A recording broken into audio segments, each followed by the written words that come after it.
السلام علیکم ورحمۃ اللہ وبرکاتہ۔ میرے دوستوں، یہ میرا یوٹیوب چینل ہے، اس کو لائک اور سبسکرائب کریں۔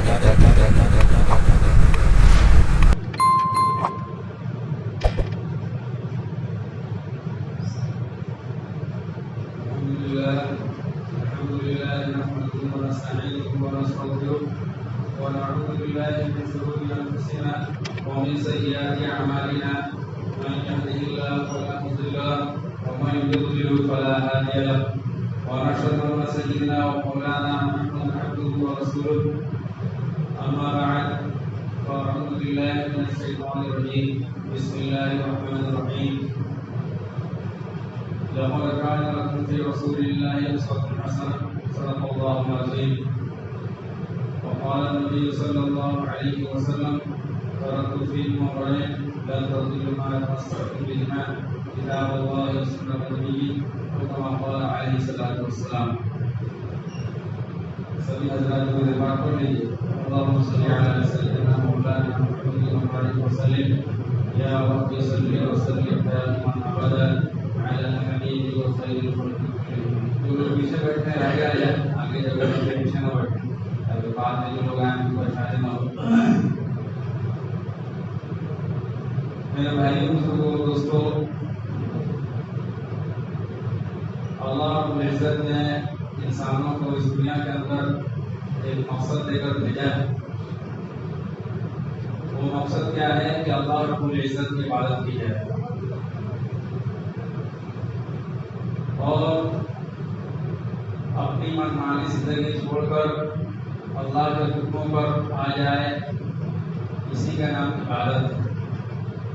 اور ان باتوں کو بتانے کے لیے اللہ رب العزت نے نبیوں کا سلسلہ شروع کیا، جو ہر زمانے میں اپنے اپنے وقت کے لوگوں کو، اپنے قوم کے لوگوں کو یہ بتلاتے اور سکھاتے رہے کہ اللہ کی عبادت کیسے کی جائے گی اور انسانوں کا اس دنیا کے اندر آنے کا مقصد کیا ہے۔ اور پھر سب سے آخری میں ہم سب کے آخری نبی اور سارے نبیوں کے سردار حضرت محمد صلی اللہ علیہ وسلم نے بھی اس بات کو بتلایا اور سمجھایا کہ اس دنیا کے اندر انسانوں کا آنے کا مقصد اللہ کی عبادت ہے۔ اب آدمی کی عبادت قبول کب ہوتی ہے؟ کیا ہر انسان کی عبادت قبول ہے؟ جیسے وہ عبادت کر رہا ہے، جس کے بھی سامنے چاہ رہا ہے، سر جھکا رہا ہے، جس کی چاہے وہ بندگی کرے، کیا اس کی عبادت قبول ہے؟ تو نہیں، بلکہ عبادت اسی کی قبول ہے جو اللہ رب العزت کو ایک مانے اور حضرت محمد صلی اللہ علیہ وسلم کو آخری نبی مانتے ہوئے تمام نبیوں پر رسولوں پر ایمان لائے اور قرآن شریف کو آخری کتاب مانتے ہوئے تمام کتابوں پر ایمان لے کر آئے۔ یعنی جو چیز ایمان کے لیے ضروری ہے ان باتوں کو مان کر اللہ اور رسول پر ایمان لا رہا ہے، پھر جو وہ عبادت کر رہا ہے وہ عبادت قابل قبول ہے۔ اور اگر وہ ایمان لے کر نہیں آیا ہے، بے ایمانی کی حالت میں ہے، اور وہ چاہے جتنی عبادت کرے، جس کے سامنے چاہے سر جھکائے، جس کو چاہے خدا مان لے، جس کو چاہے اپنا پانے والا مان لے، وہ اس کی اپنی مرضی ہو سکتی ہے، وہ اس کا عبادت جو ہے قابل قبول نہیں۔ اللہ رب العزت نے قرآن میں ارشاد فرما دیا کہ ان الدین عند اللہ الاسلام، کہ اللہ رب العزت کے نزدیک صرف اور صرف قابل قبول جو دین ہے دین اسلام ہے۔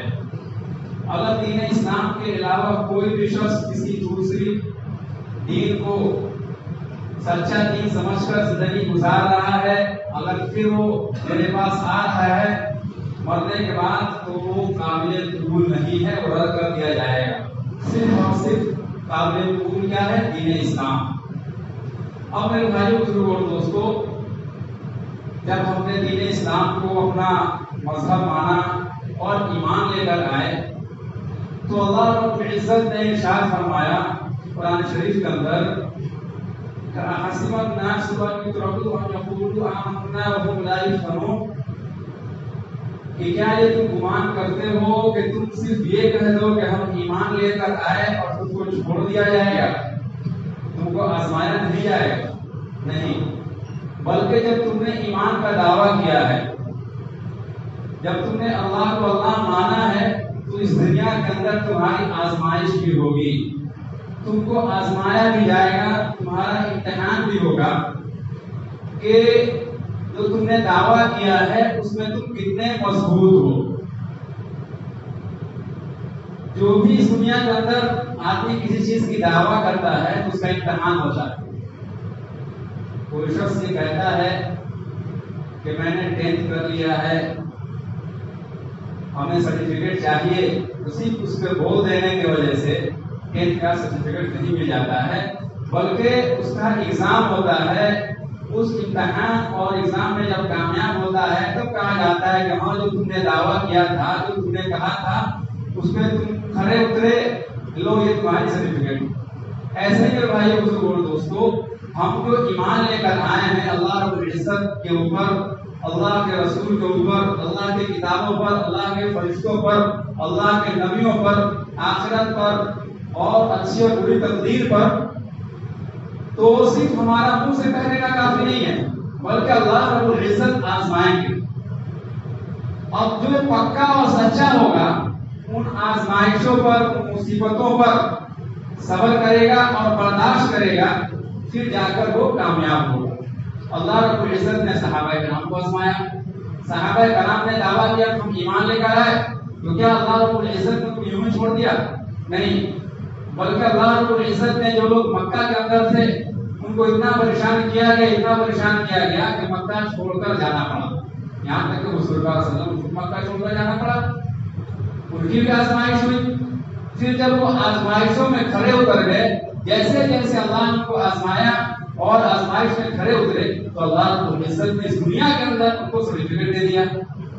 کوئی کتنا بھی بڑا ولی ہو، کوئی کتنا ہی بڑا بزرگ ہو، کوئی کتنا ہی بڑا پرہیزگار ہو، اس دنیا کے اندر اس کو سرٹیفکیٹ نہیں ملا ہے کہ تم جنتی ہو۔ ہاں، ان کے اعمال اور ان کے اچھی کاموں کو دیکھ کر ہم یہ اللہ سے امید لگا سکتے ہیں کہ اللہ تعالیٰ نے جن باتوں کو حکم دیا تھا انہوں نے پورا عمل کیا، تو یہ اللہ رب العزت ان کو جنت میں بھیج دے گی۔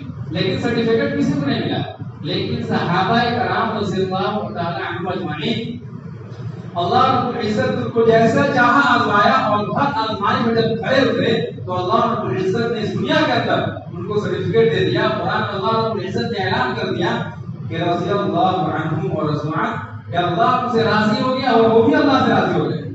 دوسری جگہ ارشاد فرمایا کل وعد اللہ الحسنى، کہ اللہ رب العزت نے تمام صحابہ کے لیے حسنہ یعنی جنت کا وعدہ کر لیا۔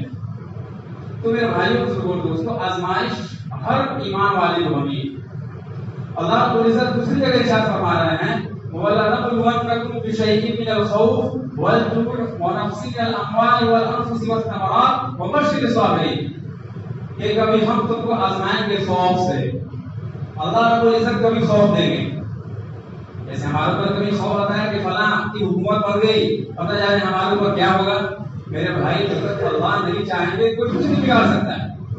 تو اللہ رب العزت کبھی خوف دے کر آزمائیں گے، کبھی خوف آئے گا کہ نہ جانے ہمارا کیا ہو جائے گا، فلاں حکومت کیا کر دے گی۔ تو اللہ کبھی خوف سے آزمائیں گے اور کبھی اللہ رب العزت بھوک سے آزمائیں گے، اور کبھی اللہ رب العزت ہمارے مال کو، ہمارے جان کو اور ہمارے باغوں کو، پھلوں کو ہم سے چھین کر آزمائیں گے۔ یعنی کبھی ہمیں مال نہیں ملے گا، مال ہوگا چلا جائے گا، اور کبھی ہمارے بال بچے ہوں گے، اللہ رب العزت اٹھا لیں گے ان کو، اور کبھی ہمیں بھوک سے آزمایا جائے گا۔ اور بھوک کی آزمائش میں بہت ساری باتیں ہیں کہ اگر تم ایسے رہو گے تو پھر نوکریاں نہیں ملیں گی، تم ایسے رہو گے، اگر تم ہماری فرمانبرداری نہیں کرو گے، اگر ہماری بات کو نہیں مانو گے تو تم کو فلاں کمپنی میں جاب نہیں ملے گا۔ تو میرے بھائیوں بزرگوں اور دوستوں، سب کے سب آزمائش ہیں۔ ان آزمائشوں میں جو کھڑا اترتا ہے تو اللہ رب العزت بھی اس کو یہاں بھی نوازتے ہیں، آخرت میں بھی نوازتے ہیں۔ صرف ہم اتنا کر دینا ہمارے لیے کافی نہیں ہے کہ ہم ایمان لے کر آئے ہم جنت میں چلے جائیں، نہیں، بلکہ جب ہم ایمان لے کر آئے ہیں تو اللہ رب العزت آزمائیں گے، اور جب ان آزمائشوں میں ہم کھڑے اتریں گے تو اللہ رب العزت نے آگے ارشاد فرمایا وَبَشِّرِ الصَّابِرِينَ، کہ اور صبر کرنے والوں کو بشارت سنا دو، خوشخبری سنا دو۔ خوشخبری کس کے لیے؟ اللہ رب العزت یہاں بھی چین کی زندگی دیں گے اور آخرت کو خیر جنت انشاءاللہ ہم جائیں گے۔ لیکن جب ہم ایمان لائیں تو دنیا کے اندر بہت ساری پریشانیاں آئیں گی، حالات آئیں گے، ان حالات سے ہمیں ڈرنا نہیں ہے، برداشت کرنا ہے، صبر کرنا ہے، اور جو قانون کے دائرے میں رہ کر قدم اٹھانے کی ضرورت ہے ویسا ہم قدم اٹھائیں۔ جیسے میرے بھائیوں بزرگوں دوستوں، آج کل حالات چلا ہوا ہے، یہ مسجد کا معاملہ چلا ہوا ہے، تو کہنے کہ میرے بھائیوں بزرگوں دوستوں کہ کچھ لوگوں کی میں نام نہیں لینا چاہتا ہوں، ان کی شروع سے سازش یہ رہی ہے اس ملک کے اندر کہ مسلمانوں کی پہچان اور مسلمانوں کی نظر آنے والی جو چیزیں ہیں ان کو ختم کیا جائے، ان کو مٹا دیا جائے۔ ایک مسجد سے اسے چھین لیا گیا اور خود کورٹ نے یہ فیصلہ کیا کہ یہاں پر کوئی ثبوت نہیں ملا، صرف آستھا کے بنیاد پر، اسے عقیدے کی بنیاد پر ان یہ بات دی جاتی ہے۔ لیکن میرے بھائیوں بزرگوں اور دوستوں، ان دشمنوں نے اسی پر اکتفا نہیں کیا، ان کے نشانے پر مسلمانوں کو اور بڑی بڑی مسجدیں، دلی کی جامع مسجد، احمد آباد کی جامع مسجد، بھوپال کی جامع مسجد، حیدرآباد کی مکہ مسجد، آپ لسٹ اٹھا کر دیکھیں ان کی ویب سائٹ پر 5000 مسجد ایسے ہیں جن کو کرتے ہیں کہ یہ توڑ کر بنائیں گے۔ میرے بھائیوں بزرگوں اور دوستوں، جن بادشاہوں پر وہ الزام لگاتے ہیں تو کم سے کم ہم مسلمان ہونے کے ناطے ان کی ہسٹری پڑھیں، اور ہسٹری ان کی سب سے اچھی یہ ہو سکتی ہے اس زمانے کے جو علماء کرام تھے، جو علماء کرام ان کے حالات، ان کی باتوں کو لکھا ہے، اس کو ہم جب پڑھیں گے تب ہمیں حقیقت معلوم ہوگی۔ علماء کرام اس زمانے میں کسی سے خوف نہیں کھاتے تھے، کسی سے ڈرتے نہیں تھے، جو سچی بات ہوتی تھی، حقیقی بات ہوتی تھی، وہ لکھتے تھے۔ اورنگزیب رحمۃ اللہ علیہ یہ کوئی چھوٹے موٹے بادشاہ نہیں ہے، جس کا منہ میں جو آتا ہے اس کے اوپر انگلی اٹھا دیتا ہے کہ اورنگزیب نے فلاں کا مندر توڑ دیا، وہاں یہ مسجد بنا دیا، یہ توڑ کے یہ کر دیا۔ میرے بھائیوں بزرگوں دوستوں، تقریباً 50 سال کی حکومت تھی، 50 سال میں چاہتے تو نہ جانے کیسے کرتے تھے، انہوں نے کیا ہی نہیں۔ کسی بھی ایک عالم کی کتاب میں جو زمانے کے علماء نے لکھا ہے آپ یہ ثابت نہیں کر سکتے ہیں کہ انہوں نے کوئی مندر توڑ کے اس پر مسجد بنایا۔ ابھی جس مسجد کا معاملہ چل رہا ہے یا نوبی مسجد کا، ان لوگوں نے کہا کہ یہاں پر پہلے مندر تھی، اس کو توڑ کے اورنگزیب رحمۃ اللہ علیہ نے مسجد بنا دیا۔ میرے بھائیوں بزرگوں دوستوں، آپ صحیح سے ہسٹری پڑھیے گا تو وہ مسجد جو ہے وہ اکبر کے زمانے کی بنی ہوئی ہے، اورنگزیب اس کا کوئی لینا ہی دینا نہیں ہے۔ جیسے بابری مسجد کا بابر سے کچھ لینا ہی دینا نہیں تھا، بابر کے سپہ سالار تھے میر صادق، بابر اس زمانے میں اس ایریا سے گزرے تھے، اس علاقے سے، تو ان کی یاد میں، ان کے نشانی میں میر جو زمانے کے ان سپہ سالار تھے میر باقی، انہوں نے مسجد بنائی تھی۔ ان کا کیا کہنا تھا؟ بابر نے توڑ کے بنا دیا۔ ایسے ہی جو مسجد کا نام بابری مسجد ہے، ان کا کہنا کیا ہے کہ اورنگزیب نے توڑ کے بنا دیا۔ اورنگزیب اس کا کچھ لینا ہی دینا نہیں ہے۔ اکبر کے زمانے میں ایک فتنہ پھیلا تھا، اکبر نے ایک نیا دین چلایا تھا دین الہی کے نام سے۔ اس کا کیا تھا سسٹم کہ سارے مذہب کے لوگ اس میں برابر ہیں، کوئی نہ مسلمان، نہ کوئی ہندو، نہ کوئی عیسائی، نہ کوئی سکھ، سارے مذہب کے لوگ اس سے برابر ہیں۔ اس کا نام تھا دین الہی۔ اس زمانے کی وہ مسجد بنی ہوئی ہے، اکبر کے زمانے میں۔ اور جو وہ مندر ہے، جو وشوناتھ مندر ہے، جو سے سٹی ہوئی جو مندر ہے، وہ اکبر کے جو درباری تھے راجا ٹوڈرمل، ان کا بنوایا ہوا ہے۔ کہیں یہ ثبوت نہیں ملتا ہے کسی بھی اسلامی کتاب میں کہ کہیں توڑ کر بھی بنایا گیا۔ تو میرے بھائی بزرگوں دوستوں، ان کی یہ سازش ہے کہ مسلمانوں کو جو چیزیں نظر آ رہی ہندوستان کے اندر، لال قلعہ، قطب مینار، تاج محل، جتنی بڑی بڑی چیزیں ہندوستان میں، اس پہ اسلامیت چھڑکتی ہے، ان کے دل میں بات چھپتی ہے کہ ہم یہاں پر اکثریت میں ہیں، پھر ہماری چیز کو نظر نہیں آتی ہے، یہ چیز نظر آتی ہے، یا اسلامک چھاپ کیوں نظر آتا ہے، اسلامک پہچان کیوں نظر آتا ہے، اس کو کس طریقے سے بتایا جائے۔ اب ان کی ایسی بے بنیاد دلیلیں ہیں جن کا کوئی سر پیر ہی نہیں۔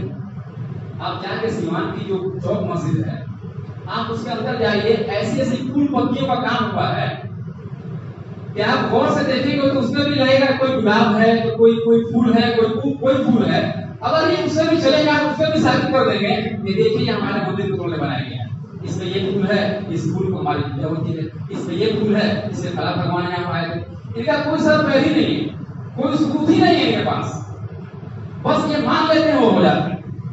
تو میرے بھائی بزرگ اور دوستو، یہ بتانا مسلم پرسنل بورڈ کی طرف سے ایک میسج آیا کہ مسلمانوں کی بات بتلائی جائے، جمعے کے اندر بات پہنچائی جائے کہ اورنگزیب سے اس کا کوئی لینا دینا نہیں ہے، اور وہ جو مسجد ہے کوئی مندر توڑ کر نہیں بنائی گئی ہے. پہلے کے جو راجا مسجد وغیرہ کچھ نہیں بناتے تھے، اس میں پھول پتیوں کی نقاشی کرتے تھے. جو لوگ تاج محل دیکھنے گئے ہیں، لال قلعہ کے اندر گئے ہیں، اس میں آپ نے لال قلعے کے اندر بہت سارے جو جگہ ہیں، دیوان خاص، دیوان عام، اس میں حمام ہے، آپ جا کے دیکھیں کتنے بہترین پھول پتیوں کا کام ہوا ہے. کہیں کمل کا پھول نظر آتا ہے تو کہیں گلاب کا پھول نظر آتا ہے. ایسے ہی اس زمانے کی جتنے مسجدیں ہیں اس میں نقاشی ہوئی ہیں. دیکھیے یہاں مسجد کا دیکھیے، میں نے جا کے سب جگہ دیکھا میں نے. اس کا مطلب کیا ہے کہ جو چیز آپ کے چیز سے مل جائے وہ آپ کی ہو گئی. اور کوٹ بھی ویسے ہی، میں کوٹ پر الزام نہیں لگاتا ہوں، جو کوٹ کے اندر جو لوگ بیٹھے ہیں ان کی بات ہے، وہ لوگ ویسے ہی. یہ بات یہاں پر آئی حوض کے اندر جو فوارہ پہلے زمانے میں چلتا تھا، تاج محل کے آگے، جامع مسجد کے آگے، مینا بازار جو سب ایریا ہے، آپ دیکھیں پرانے وہاں پہ سب فوارے لگے ہوئے ہیں. وہ سب کیا ان کے بھگوان کی ہی چیزیں سب ایسی بھی بنیادی باتیں ہیں وہ کہیں بھی ثابت کر سکتے ہیں، اور کورٹ اس پر کوئی سننے والا نہیں. اس لیے میرے بھائی بزرگ دوستو، آپ یہ بات اچھی طریقے سے سمجھ رہے ہیں کہ اس زمانے کے جو علماء کرام تھے انہوں نے یہ کتابیں لکھی ہے اور اورنگزیب کے جو حالات لکھے ہیں انہوں نے ان کو بہت بڑا بزرگ اور اللہ والا لکھا ہے. اتنے بڑے بزرگ کہ ان کو حکومت کے پیسے سے کوئی لینا دینا نہیں تھا. حکومت کا پیسہ کھاتے ہی نہیں تھے، استعمال ہی نہیں کرتے تھے. ٹوپی پیتے تھے، قرآن شریف لکھا کرتے تھے، اس سے جو آمدنی ہوتی تھی اس سے اپنا خرچہ چلاتے تھے. ان کے باپ جو شاہجہاں تھے، جب تاج محل انہوں نے بنایا تو دیش کا بہت زیادہ پیسہ خرچہ ہو گیا. اسی کے سامنے یمنا ندی کے اس پار ادھر وائٹ تاج محل تھا اور یمنا ندی کے اس پار ایک بلیک تاج محل بنانا چاہتے تھے جس سے اور زیادہ پیسہ خرچہ ہوتا، دیش قرضے میں ڈوب جاتا. انہوں نے ان کو قید کرا دیا. اب اس کو لوگ کیا بولتے ہیں کہ اتنا ظالم تھا کہ باپ کو بھی نہیں چھوڑا. وہ نہیں بتاتے کہ نہیں چھوڑا. اور دوسری بات میرے بھائی دوستو کہ انہوں نے اپنے زمانے میں ایسی ایسی دین کے کارنامے کیے ہیں. یہ تو بات ایسے نکال دی ہے کوئی انہوں نے مندر توڑا، کسی کتاب میں علماء کرام نے کہیں لکھا ہے. اکبر نے جب دین الہی چلایا تو ہونا تو یہ چاہیے تھا علماء کرام ان سے ڈر جاتا اکبر سے کہ نہیں بادشاہ ہیں کے خلاف ہم بولیں گے تو ہم قید میں ڈال دیں گے. لیکن وہی علماء کرام اکبر سے جا کر ٹکر لیتے ہیں، ان سے بات بولتے ہیں کہ آپ نے دین محمدی کو کیسے ختم کر دیا؟ حضور صلی اللہ علیہ وسلم نے جو دین لے کر آئے تھے کیسے آپ نے ختم کر دیا؟ دین الہی کیوں چلایا؟ ان سے ٹکرا گئے، جیلوں میں گئے، مصیبتیں اٹھائیں، سزائیں اٹھائیں، آخر ایک دن ایسا آیا کہ دین الہی ختم ہو گیا. تو اگر اورنگزیب مندر توڑ کر مسجد بنائے ہوتے کیا علماء کرام چھوڑتے ان کو؟ مسجد میں ناپاک جگہ ہے اور شریعت ایسا حکم نہیں دیتا ہے کہ آپ کسی غلط جگہ پر مسجد بنائیں. مسجد کا مسئلہ کیا ہوتا ہے کہ وہ مسجد خرید کر وقف کی جائے. وقف مطلب ہوتا ہے اللہ کے ہاتھ میں چلی گئی، اللہ کے ہاتھ میں چلی گئی، اس سے کوئی مالک نہیں ہے، نہ کوئی خرید سکتا ہے، نہ بیچ سکتا ہے، نہ کوئی کسی کو دے سکتا ہے. وقف مطلب اللہ کے ہاتھ میں. تو میرے بھائی بزرگوں دوستو، اورنگزیب نے کوئی مندر نہیں توڑا، نہ مندر توڑ کر مسجد بنایا. ہاں بہت سارے مسجدیں بنائی لیکن توڑ کر کہیں نہیں بنا ہے. یہ آپ نے ذہن میں بیٹھا لیجیے، جو مسئلہ چل رہا ہے یہ جھوٹا مسئلہ ہے، جھوٹا. اس مسجد کا اورنگزیب سے کوئی لینا دینا ہی نہیں. اورنگزیب اتنے بڑے بزرگ جب اپنے باپ کو قید میں ڈالا تو اورنگزیب کا بیٹا جب حافظ بنے تو اورنگزیب گئے اپنے باپ کے پاس، جہاں کہا انہوں نے مبارک ہو آپ کو کہ آپ کا پوتا جو ہے حافظ قرآن بن گیا. کتابوں کا لکھا میں نے خود پڑھا اس واقعے کو کہ مبارک ہو آپ کا پوتا ہے اورنگزیب کا بیٹا حافظ بن گیا. تو شاہجہاں نے کہا کہ مبارک بات دادا کے لیے نہیں ہے بلکہ مبارک بات اس باپ کے لیے ہے کہ جس باپ کے سر پر کل قیامت کے دن تاج مانا جائے گا. حدیث میں آتا ہے جس کا بیٹا حافظ قرآن ہوگا اس کے ماں باپ کو سر پر کل قیامت کے دن تاج پہنایا جائے گا. تو اورنگزیب کی دل پہ بات لگ گئی کہ میرے باپ کو تھوڑا سا افسوس ہوا کہ میرا بیٹا حافظ نے یہ بولا، حافظ نے بولا تو اورنگزیب کو فائدہ ہوگا. تو اورنگزیب حکومت میں رہتے ہوئے، اتنی بڑی سلطنت کے بادشاہ ہوتے ہوئے، سب کچھ کرتے ہوئے جا کے قرآن کا حفظ شروع کر دیا. 2 سال میں مکمل قرآن کا حفظ کیا اور آگے پھر اپنے باپ شاہجہاں کو خبر دی کہ اب مبارک ہو آپ کو کہ آپ کا بیٹا اورنگزیب میں حافظ قرآن بن گیا. تب شاہجہاں نے کہا کہ ہاں اب ہمارے لیے مبارکباد کی بات ہے، اب میرے بھی سر پر قیامت کی تاج پہنایا جائے. تو میرے بھائیوں بزرگوں دوستو، یہ اورنگزیب کوئی چھوٹے موٹے آدمی نہیں تھے. انہوں نے اپنے زمانے کے 200 بڑے بڑے علماء کرام کو جمع کیا. جمع کر کے بچہ پیدا ہونے سے لے کر کے مرتے دم تک کے ہر ایک چیز کے مسئلے مسائل ان علماء کی کمیٹی میں ہندوستان کے جو بڑے بڑے عالم تھے ان عالموں میں سے 200 علماء کو چنا. پھر 200 علماء میں سے ایک ہیڈ بنایا. ہیڈ بنا کر ایک ایک مسئلے مسائل سب کے پاس جاتا اور جو مہر لگاتے ان کے پاس آتا، پھر یہ مہر لگا کے تعلق نقل کرتے. تقریباً 8-9 جلدوں میں وہ پورے مسئلے مسائل تیار ہوئے، جس کو آج کل مفتی کے کورس میں عالم کے بعد جو مفتی آدمی بنتا ہے اس کورس میں وہ کتاب پڑھائی جاتی ہے اور مفتی لوگ پڑھتے بھی ہیں، جس کو ہم کہتے ہیں فتاوی عالمگیری. عربی کے اندر کتاب ہے وہ. انہوں نے اتنا بڑا کارنامہ انجام دیا کہ اتنی ہیوی کتاب لکھوائی انہوں نے جمع کر کے کہ آج بھی علماء کرام اور مفتیان کرام اس کتاب کو پڑھتے ہیں. تو میرے بھائی اتنا بڑا بزرگ، اتنا بڑا عالم دین ہو کے کیا کسی کے مذہب کو توہین کر سکتا ہے؟ یہ سازش ہے. ان کے مذہب میں جو جتنا پکا ہوگا وہ صحیح ہے، آپ کے مذہب میں جو جتنا پکا ہوگا اس کو کیا بولتے ہیں؟ کٹر مولوی بن گیا ہے، یہ کٹر دھارمک بن گیا ہے، یہ کٹرتا پھیلا رہا ہے. میرے بھائی اس کو ایسی چیزیں نہیں ہے. اپنے ہسٹری کو صحیح سے جانیے. یہ کہنے کی بات کہاں سے کہاں چلی گئی کہ مساجد جو ہے اللہ کے گھر ہیں، وہ اسلام کی پہچان ہے، اسے اسلام کی پہچان جھلکتی ہے. اور اللہ رب العزت نے کئی جگہ قرآن میں کہا کہ مسجد جو اللہ کا گھر ہے اور دنیا کے اندر سب سے اچھی جگہ جو ہے وہ مساجد یعنی اللہ کی گھر. اس لیے بھائیو دوستوں، ہم کسی سازش کے شکار نہ ہوں. جو قانون کا دائرہ ہے اس پر رہ کر ہم ان سب چیزوں کی حفاظت کریں انشاءاللہ. اور جو بھی آزمائش اور پریشانیاں آئیں گی، قرآن میں چونکہ کہا گیا ہے ایمان والوں کے اوپر آزمائش آئے گی، مصیبتیں آئیں گی. کبھی خوف کی آزمائش آئے گی، کبھی مال چھین کر آزمائش آئے گی، کبھی ڈرا دھمکا کر آزمائش آئے گی. جیسے گلوبل چلایا جا رہا ہے کہ جو کچھ تم کرو گے تمہارے گھر کو توڑ دیا جائے گا. یہ ڈرانے کی آزمائش ہے. ان سب چیزوں کو جو برداشت کر کے صبر کر کے زندگی گزار لے گا، اللہ رب العزت کہہ رہے ہیں وہ بشر الصابرین، ان کے لیے بشارت کی خبر سنا، بشارت ہے ان کو. اس لیے بھائیو دوستوں، ہمت کے ساتھ صبر کے ساتھ رہیں اور اپنے مساجد کو حفاظت کریں اور یہ اللہ کی